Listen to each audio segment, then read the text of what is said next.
बहुत समय पहले एक राज्य में एक घमंडी और निर्दयी राजा राज करता था। उसके अत्याचार से प्रजा दुखी थी। एक दिन प्रजा की दुर्दशा देख एक साधु ने राजा को श्राप दिया और उसे एक राक्षस में बदलकर पेड़ में कैद कर दिया। राजा को मुक्त होने के लिए अपने पापों का प्रायश्चित करना था, लेकिन उसने इसे स्वीकार नहीं किया। कुछ महीने बाद एक तांत्रिक पेड़ के पास आया। राजा ने उससे मदद मांगी। तांत्रिक ने हवन कर उसे मुक्त किया, लेकिन चालाकी से राजा को एक जादुई अंगूठी में कैद कर लिया।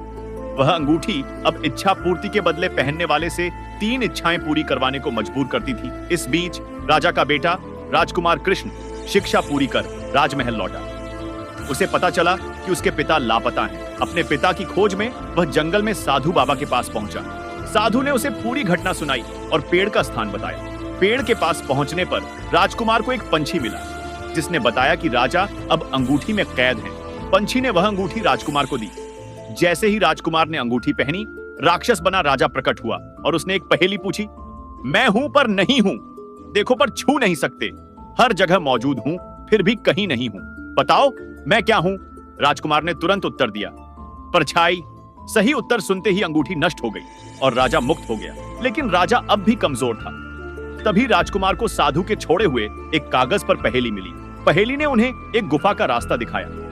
गुफा में एक नाग मिला, जिसने कहा कि राजा को बचाने के लिए उसे किसी एक की जान लेनी होगी। राजकुमार ने अपने पिता को बचाने का निर्णय लिया। नाग ने राजा को ठीक किया और राजकुमार को गुफा में बुलाया। लेकिन जैसे ही राजकुमार गुफा में पहुंचा, नाग एक चमक के साथ महामंत्री में बदल गया। तभी साधु बाबा प्रकट हुए और बताया कि यह सब उनकी योजना थी, ताकि राजा, राजकुमार और महामंत्री अपनी गलतियों से सीखें। राजा ने वचन दिया कि वह प्रजा का ध्यान रखेगा और कभी अत्याचार नहीं करेगा। महामंत्री ने अपने पापों का प्रायश्चित किया। राजकुमार ने अपने त्याग और भक्ति से सभी का दिल जीत लिया। इस प्रकार राज्य में फिर से सुख शांति का वास हुआ।